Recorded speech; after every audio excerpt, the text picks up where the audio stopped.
The blue economy can be a lifeline for Africa.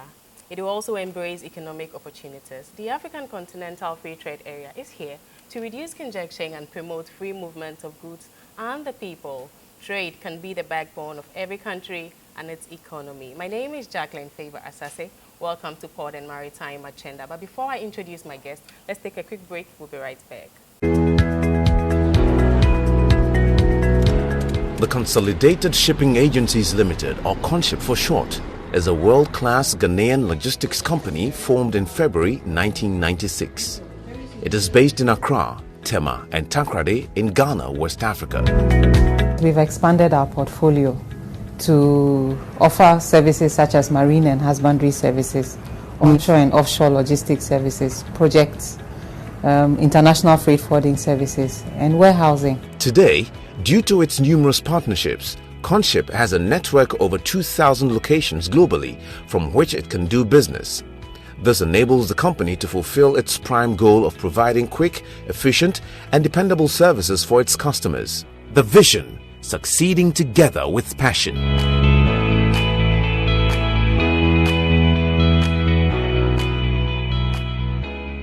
Welcome back from that very quick break. If you just joined us, this is Port and Maritime Agenda. He has over 30 years experience in freight forwarding. He's the president of the Association of Custom House Agents Ghana. On a previous show, he had so much to tell us, very insightful and educative. Joining us on the second time is Mr. Yaoche, who is the president of Association of Custom House Agents Ghana. Hello, Director. Hello. Good to see you. Good to see you too. Welcome to Port and Maritime Agenda. Thank you. We are so honored to have this discussion. It's a pleasure also to be on your screens. How is everything? We are managing. Things are getting on. We are now seeing who the real managers are. We are not getting as smooth as we had it previously. So Okay. This time it's been up and down. And, well, it makes good managers. We are managing. Oh, okay, interesting. And how is the association too? The I can association see doing very there's well. been a lot of improvement. Yes, we've been increasing our membership, corporate membership for some time now. We are heading towards 100. 100? Yes. Wow. And we keep on improving. We've been able to avoid port problems. And I must say with a high level of confidence that we are one of the most disciplined associations in Tema here. Wow, So we are doing very well. kudos. Yes, I'm happy. Okay, so to kickstart with the conversation, how would you describe 2022 freight forwarding business? 2022, I wish we never even remember 2022. And I would wish that 2022 never comes back again. Yes, 2022, just after the COVID, we've had problems. The effects of the COVID, which affected us so much in terms of freight charges, in terms of doing business at the port, in terms of duty rates, in terms of quantum of containers coming in and all that. So in summary, 2022 wasn't too good. And it wasn't too good because we had a lot of external problems that we had to face with.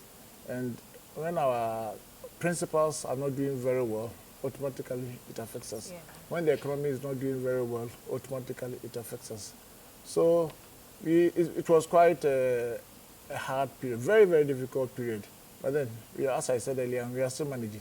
Oh, okay. I'm sure there's been a lot that has come to pass, and we've learned a lot from the 2022 experience. As an industry player, what new measures do you think can we adapt to make the freight forwarding business flexible? The new methods, I believe, we need to adapt still to be a bit more consistent with the nature of the job we're doing in terms of honesty, integrity. When there's so much pressure on you to cut corners, these are the times that you need also to be very steadfast and avoid the temptation of going the other way.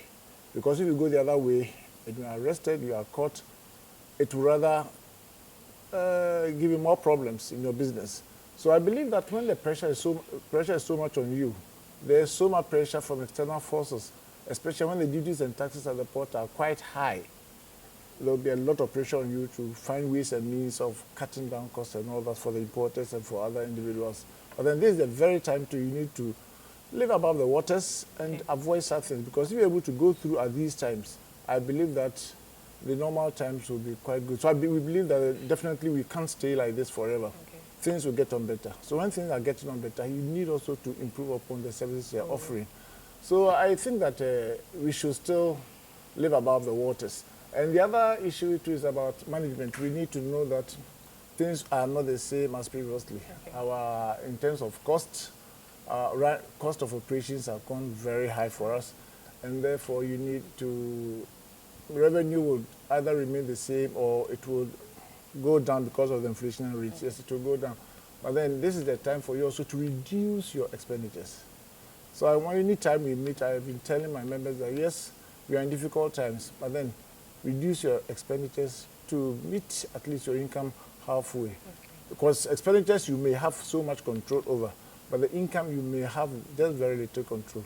So this time, yes, let us try and manage it by reducing costs and, if possible, increase revenue. Oh, okay. But early this year, the Ghana Shippers Authority have introduced new rates for freight forwarding. What's your take on that? Well, it's good that they've increased these new rates in terms of, in view of the inflationary trend that we find in this country. But then here again, the competition is so keen that when even Ghana Shippers Authority asks us to collect about 1,500 cedis per container through and its all other expenses, you need also to go and sit down with the importer or the client and negotiate or renegotiate. At times you may not have it the way you want it. So most clients keep on renegotiating with us. So if the effect of what we did with Ghana Shippers Authority has really come back to naught. It's not of no effect. Okay. Because when you go and it's on paper they will tell you 1,500 cedis per container. You say, I'll give you 1,200, I'll give you 1,000. If you don't accept it. That's the client. Yeah, the clients. Okay. If you don't accept it, there are other clients, other association members who may not be doing anything or may have very less jobs to do. And demand and supply, they would rather go down. So you may lose that job. So there's some sort of competition amongst ourselves, everybody trying to reduce costs or reduce his clearing fees in order to attract more clients. So it has not really been very, very effective. Okay. Yeah. But what are the new measures that you are adapting to get these clients involved or to understand their circumstance? Yeah, we've done a lot of meetings. We're on a lot of platforms with them that we keep on educating them, telling them what is to be done. On individual basis too, we also try to educate our clients as to the happenings at the port.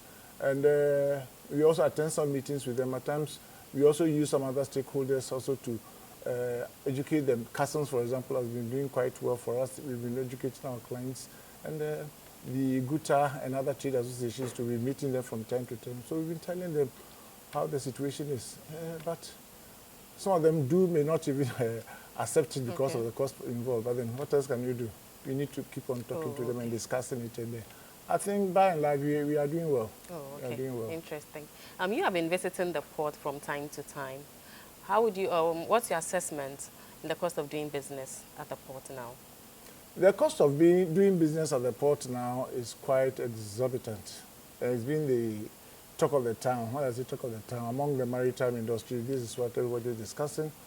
40-footer container that we were clearing not too quite long ago, about 2-3 years back, at 7,500 cedis is now costing about 12,000 Ghana cedis. Hey. Yes.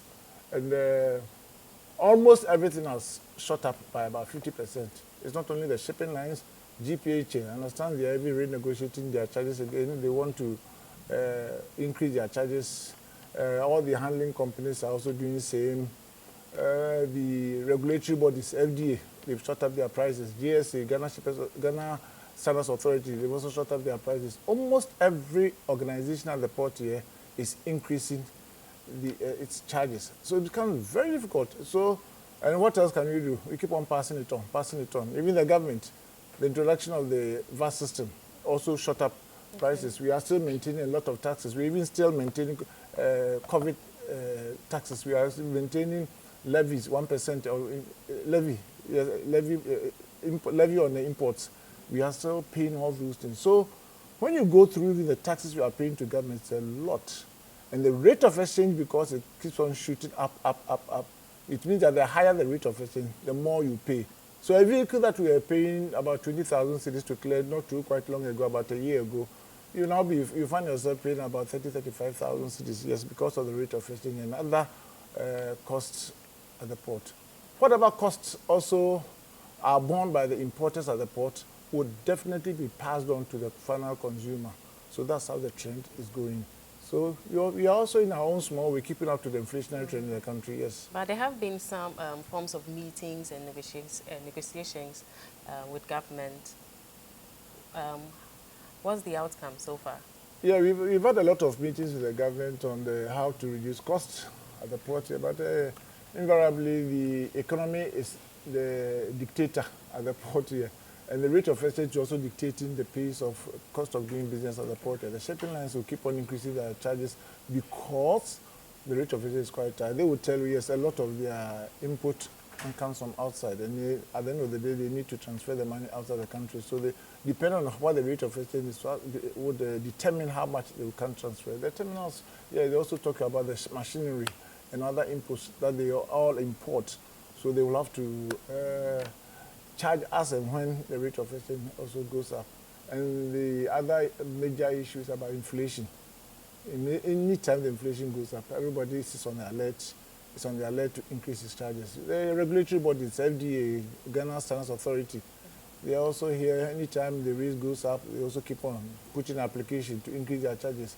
And it's been all over. Everybody is increasing charges except the clearing agents that we can't increase our charges. But then, what else can we do? So we are all trying to control issues at the port here. We've been having a lot of discussions with the government, but then we haven't had any major positive effect to reduce the cost of doing business at the port. Oh, okay. Discount policy has been dumped.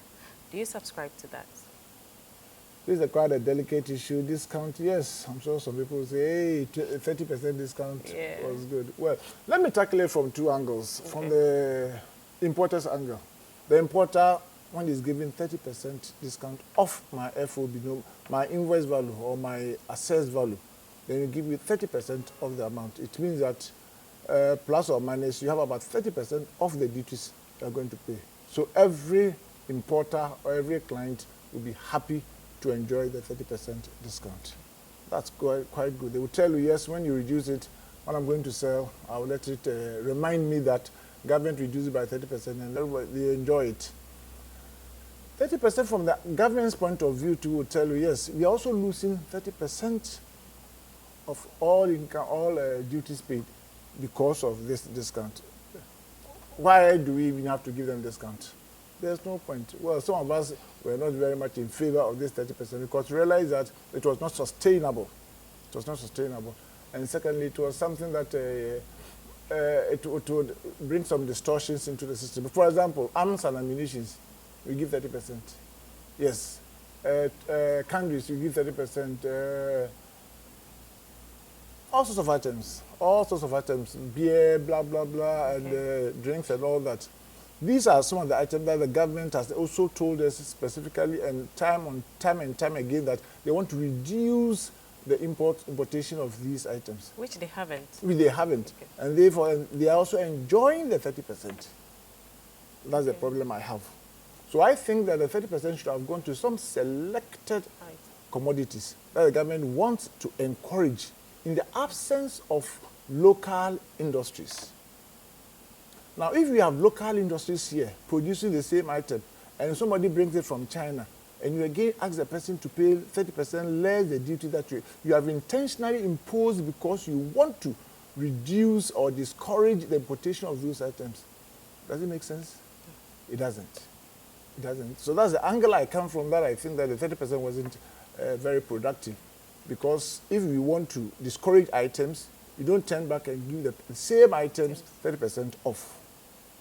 So I'm quite in agreement with the government that after a second thought, they thought that there was no need for us to have enjoy the 30% across board.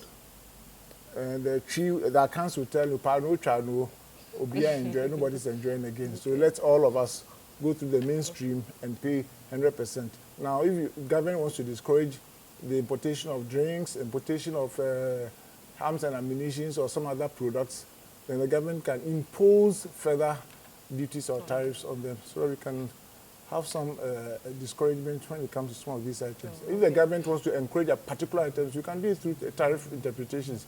You can just reduce the tariffs on those items. Then we would have a lot more of those items coming in, but not 30% discount or reduction on the FOB price of these items. Okay. I'm much interested in the question I'm about to ask Yeah. you. Vessels are not coming in. Yes. Import has reduced for about almost 30%. Yes. What has accumulated to this effect? The effect of this is various. They will tell you the freight charges, especially just after the COVID, were very high. There are 40-footer container from China, which previously was about $3,000 per container, even 2007 per container, shot up as far as 14,000 USD for one 40-footer container. So naturally, if I'm importing 5 containers a year, and I was paying $2,760 per container, and now it's gone to 12,000, 14,000 per container, I would have to think about reducing the number of containers. Yes, so that is a factor. You have to reduce the number of containers. China, which is our major importing partners. Most of our people go there and go and buy their wares.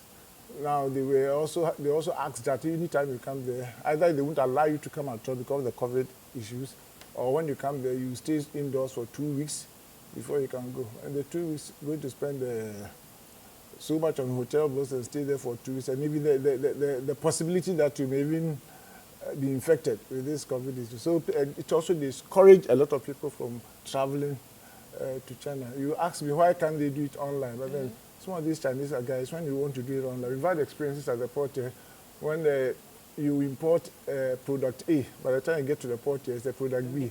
So people would like to go there and go and negotiate and before and see to it that the goods are exported to Ghana. So these are some of the major issues, apart from the fact that the cost of doing business too is also very high. Even those on transit, I understand the other neighboring countries, Côte d'Ivoire and Togo, are also taking up, and people are trying to shift there because of the cost of business in TAMA is quite high. So they are also shifting using Côte d'Ivoire. They are all competitors. Some even go as far as Senegal to export their goods to the hinterlands. Yes. So it's been quite not too stable. The place, as you said earlier, it's about 30 to 40% reduction. And those who are boggers who are bringing a lot of vehicles to are no more even able to bring. Yeah, they are not even able to bring the vehicles because, especially because of the VAT, the VAT increment. Yes, it has also really discouraged people from bringing in vehicles and other goods because the purchasing power is not just there. When you bring the items and you can't sell, you can't go back. So far as you have stocks, you have to see to it that you sell and go and change the money into the various currencies before you can go and come back again. So when you import and it's too expensive, nobody buys. So you just have to stay here. Instead of staying here for 1 month, I'm sure you stay here for about 3 months or 4 months before you're able to sell and go and come back again. When you ask the client, they will tell you we have a lot of stocks in our warehouses. Therefore, there is no need to go and bring in other consignments too. Yes. Okay. So at the end of the day, the port is dry. Dry, very dry. Yes.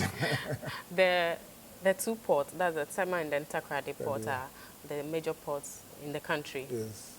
From where you sit, what measures do you think can we adapt to revamp or revive the ports? Yes, the 2 major seaports, yes, they've done enough.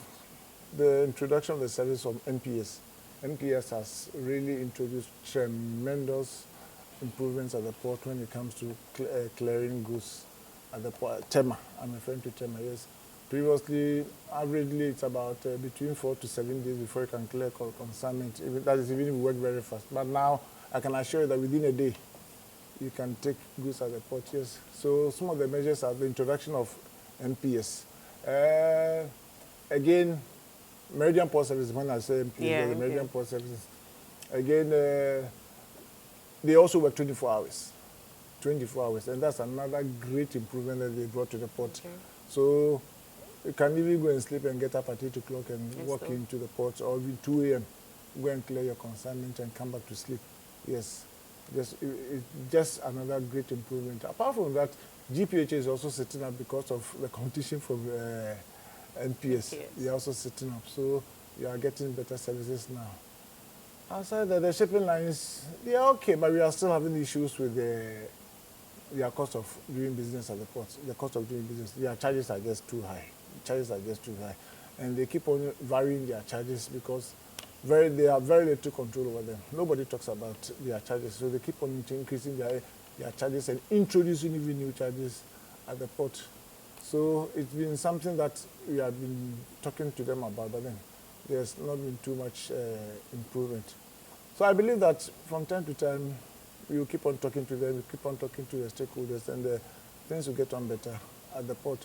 Takoradi is a smaller port, and I understand that they are also doing quite well. Yeah. They're also doing quite well, but not as vast improvement as we find in Tema here. Tema, I'm happy to say that we are enjoying some better services, at least as compared to previous times. Oh, okay. Customs is also doing well, responding to the 24-hour system by NPS and all that. And it's a pleasure working this time. It's a pleasure. Yeah. And then ICOMS also, that was a few months ago, they also came up with the Yeah, training. the takeover of Okay. ICOMS from GCNet. Yes, the introduction of the system is also an excellent way of doing business at the port now. Yes, GCNet was doing quite well, yes, but then ICOMS is definitely an improvement. That's how the world should go. When your child does better than you, you should be happy that, yes, the world is moving on, yes. Okay. So when they took over from GCNet, in fact, they improved a lot. That's one-stop shopping. You can just open up one system and it directs you to everywhere. Okay. One-stop shop, yes. So I think that ICOMS is one of the greatest systems that we've ever had. But I saw that your outfit had an engagement with them. I don't know whether it was a training or... As for training, we do it almost every time. Anytime they're introducing new systems, they call us, they introduce us, or they even come to our offices and help us to get ourselves adjusted. Oh, they go to that extent? Oh, they do, they do. Or you can walk into your customer service here at the long room, wherever, or you walk into the office, wherever. Then they will help you to get yourself updated on the new system. Oh, or you can even call them, and they are very cooperative. When you call them, they are able to answer all these questions that you may have. And we are really enjoying the services. And but as Oliver Twist, we're still asking for more. Yeah, sure. We want something far better than what we are doing now. Yes. Okay, but do we still encounter falsification of documents at the port? Falsification at the ports, yes, I'm a clearing agent, and I wouldn't like to hide any facts about it. Yes, we still have some bad recalcitrant ones amongst us. We still have some people who think that the only way of getting money is to falsify documents. We still have people who also go all out to smuggle containers and all that. Yet, I wouldn't say it's zero, but then there's been a vast improvement in the system at the port here to prevent people from being fraudulent, or prevent people from smuggling, or prevent people from doing all sorts of acts, including misdescription and undervaluation and all that. The ICOM system, for example, has really helped us when it comes to smuggling of containers at the port and the falsification of documents and all that. First, we are using hard copies. So anybody can just make changes on the hard copies. But this time, no. You just do it on your system. Sit wherever you are, do it on your system. You don't, immediately you enter information on the system, you don't have access to it again. Okay. And any changes you make, the customs back end, they have access to it. They can access it and look at it, whatever you wrote, that you canceled, that you added, they all have those information. So there's very little chances for you to do falsification. Falsification, I think it's not something we can think about now. It's something quite, I wouldn't say it doesn't happen at all, but then I believe that it's very difficult. Yeah, very difficult. At times the security men are there not to make it impossible for you to enter a house, but then to make it more difficult for you to enter the house. Okay. So the system has made it more difficult for people to falsify their documents. And I'm happy about that. It's not easy to falsify documents at this time. No, it's not easy. Smuggling of containers, yes, previously we heard of a lot of news items that 20 containers are missing at the port, 100 containers were missing at the port. No, this time it's almost impossible. Okay. Almost impossible. You can't do that because it has been automated from the beginning to the end. In terms of manifest, in terms of examination, in terms of exiting the containers at the port. When you haven't gone through you can't even get out of the port, bookings and all that. A lot of measures have been put in place, which has made it a bit more difficult for some of us who think that that's the only way they can be rich. Are not having times easy at the port. But I won't say that nothing happens. Some things, they are still finding ways and, ways and means of doing these things. But then it's a bit more difficult as compared to previous times. Excellent. You're still watching Port and Maritime Agenda. We're taking a quick break. We'll be right back.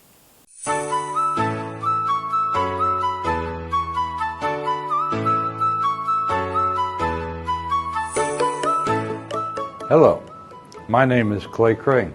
2023 is with us, and I would like to take the opportunity to wish all a safe and happy New Year.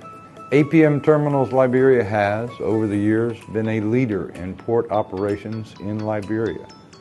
Together with our partners, we have continuously invested in cutting-edge technology to modernize the free port of Monrovia to fulfill its mandate as the gateway of the Liberian economy.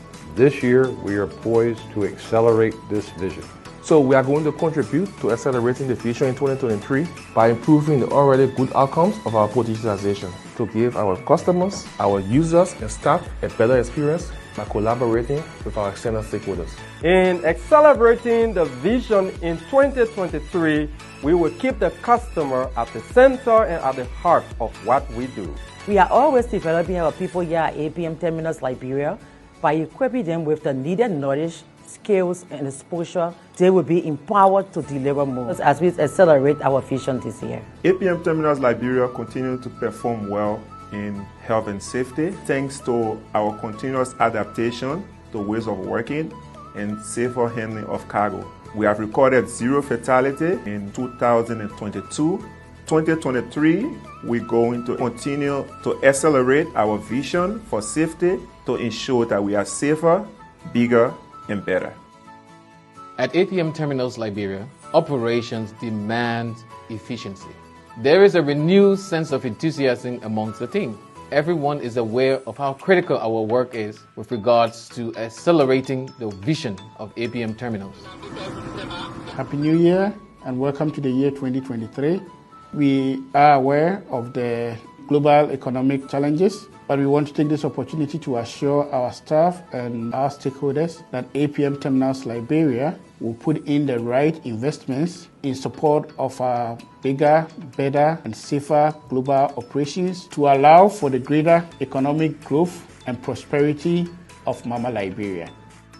We are committed to continuous quality service to our stakeholders, partners, and agencies here in Liberia. Welcome back from that very quick break. If you just joined us, this is Port and Maritime Agenda, and Mr. Yaoche, who is the president of the Association of Custom House Agents Ghana. He's our guest today, and he's helping us to discuss challenges and issues in and around of the port. Yeah. So, Mr. Yaoche, I would like to find out, are there any risk or challenges which is associated with doing freight forwarding business?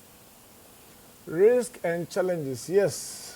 Once it's a lifetime decision or operation at the port or wherever you find yourself, there are risks and challenges. Okay. Even you are a doctor, you're a lawyer, you're a teacher, you're a laborer, you're a Makola woman, whatever you do, especially as a business person, there are risks and challenges. Same thing applies to being a freight forwarder. There are risks and challenges. Let me start from the challenges. The challenges at times, the competition is between, quote unquote, if you're able to clear your goods at the least cost for the importer. At times they see you, if you're able to clear the goods at the least cost, you are seen as the best freight forwarder. And what are the areas that you can clear goods at the least cost? The major, or about 95% of the cost involved in clearing the goods is made up of government duties and taxes. So if there's anything you want to tackle, it means that that's the place you have to go and puncture and reduce the cost of paying duties so that you'll be seen to be the best freight forwarder. That is a big challenge for us. So the importers will also, they will like, hey, how much did you clear your consignment? 200,000. The same thing, or somebody also cleared it at 50,000. Naturally, the client will be tempted to go to the person who cleared at 50,000 cedis. And to him, the less the cost, the better the agent. But meanwhile, maybe the person clearing the 200,000 cedis is the better freight forwarder because he is being quite compliant and quite honest.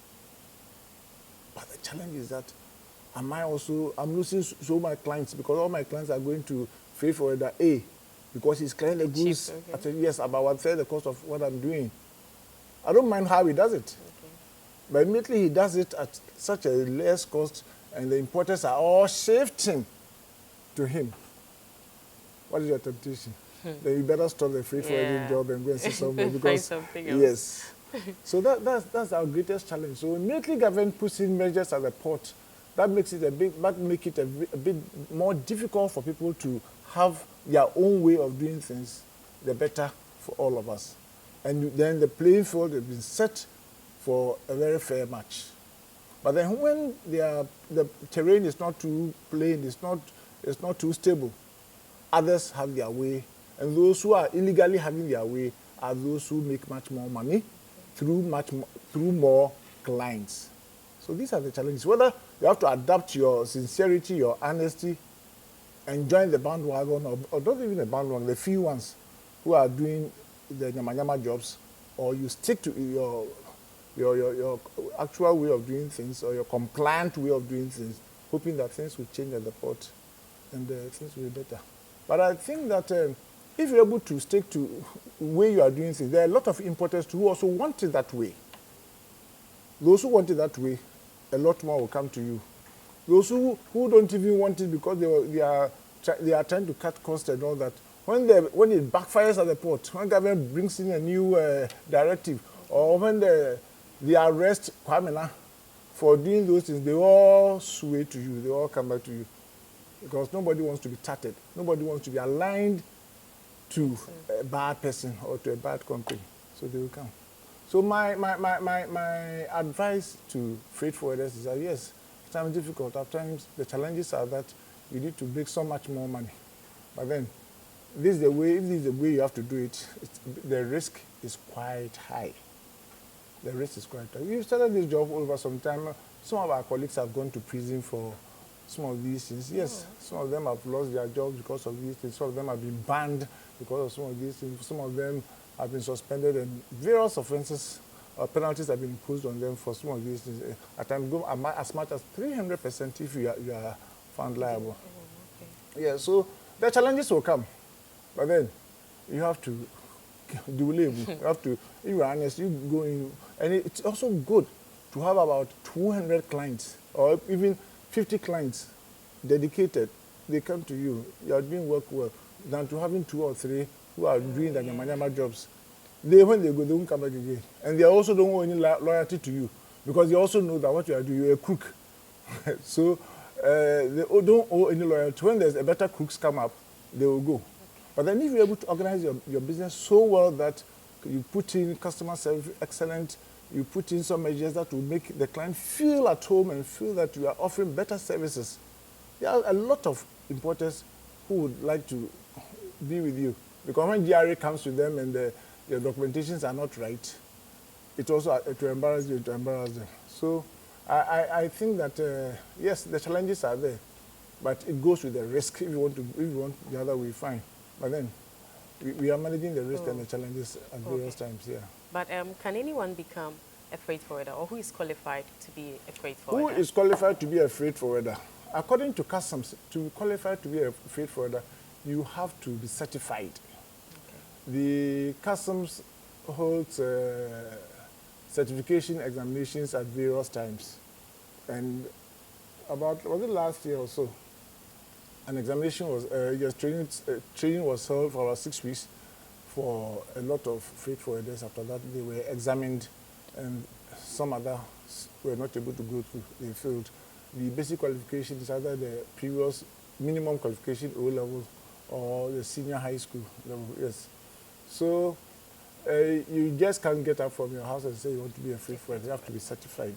Apart from the certification, you have to set up your own office. They will come and inspect your office. Do you have computers? Do you have the personnel to win? Do you have the necessary materials that will help you to execute your job as a freight forwarder and all that? Yes. And from time to time, too, you have to introduce to the system. Are you able to cope with the system? Do you have knowledge about it? If you don't have any knowledge about it, you'll be kicked out.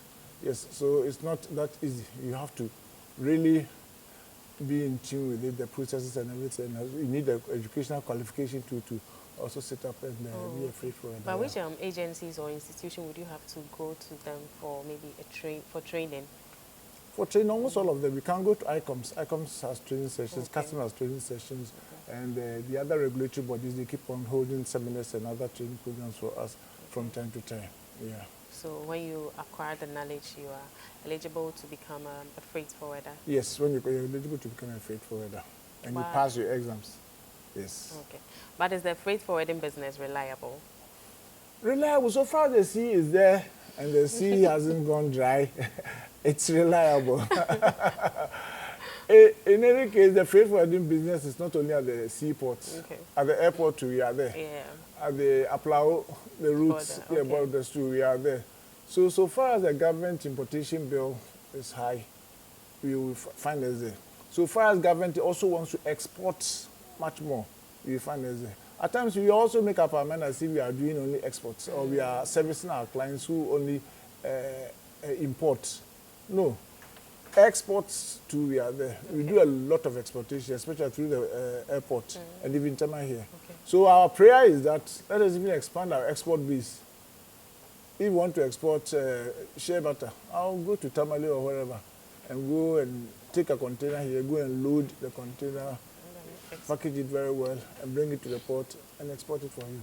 My prayer is, in fact, my prayer is that we should have about, even nothing as if we have about 70-30 in favor of importation. Maybe we are not ready yet to cut down a lot of our imports, but then let's also raise the export base to about 30%, 40%, so that we also be a bit more vibrant. We go to the villages, we go to the farms and go and carry the items, load them into containers, ship through the ports, then we can export.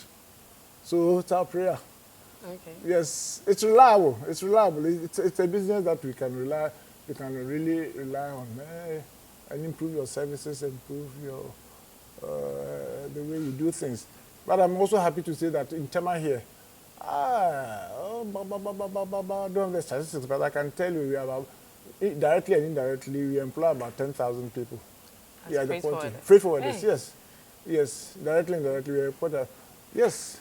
10,000. We employ about 10,000, yes, including a lot of trucks and their maids and those in the offices, those on the field, a lot. So if you multiply the 10,000 by even an average family of 4, you're talking about 40,000, yes. So if the freight forwarding business is not reliable in Tema here, I'm sure Tema will start collapsing. But they said that the business is not for the faint-hearted. Do you subscribe to that? Well, I will subscribe to that on the basis that every business is not for the faint-hearted. Yes. Oh, there are some business. Like, no business. Private business. Private business is full of risk. You have to take, when I say risk, not that illegal risk, no. If you want to come and invest, take your money, boom. Charlie, COVID, the new face masks. I'm sure this thing will last for the next 10 years. So I'm going to bring about 50 containers. You go and bring the 50 containers, the next day you say, oh, COVID is now, oh, we are not wearing masks again. Demonstrations all over. So the government says, okay, stop wearing masks. Meanwhile, you brought about 50 containers. And your expectation was that for every container, you'll be able to earn about extra. Maybe $20,000. Because you risk and you brought it, shoo, everything is gone down the drain. But on the other hand, assuming you brought these 50 containers down, and the government says, compulsory, before you enter everybody's office, put on those face masks, then the demand for the nose masks will be so high that, yes, you would make some money. So every business has its own risk. Our clients, at times, you have to envisage and know that, yes, Charlie, there's a shortage of a product in the market. Let me go and quickly go make fast and go and bring it. When the time risk is as much as those who do their programming and do some calculations and bring goods and all that. It's not too risky. It's not too risky. No, it's not too risky.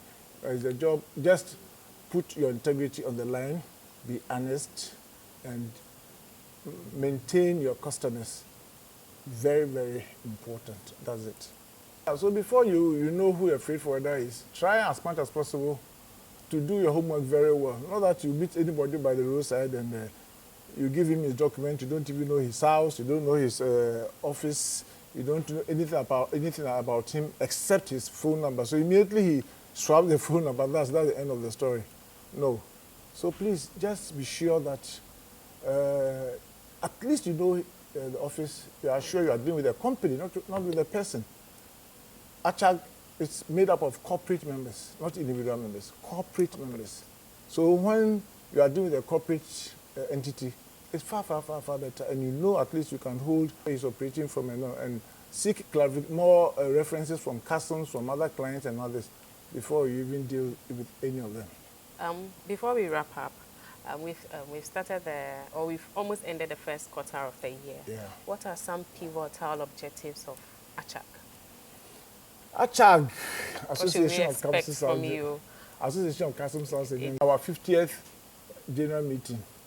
Okay. So we are hoping to make it quite a remarkable day. We also be having our 3rd annual general meeting by the close of this year. We are hoping to increase our membership to about 200. We are not in a rush to increase our membership because we want very good, quote-unquote, clients, make our meetings more productive. Any meeting that we hold during the month, we see to it that we invite somebody from a stakeholder from other organizations to come and teach us. The banks, they come there, the regulatory bodies, we've invited a few of them. Customs also come there, and a lot of people from other bodies come. We are so much grateful. And thank you so much for inviting me. Thank you.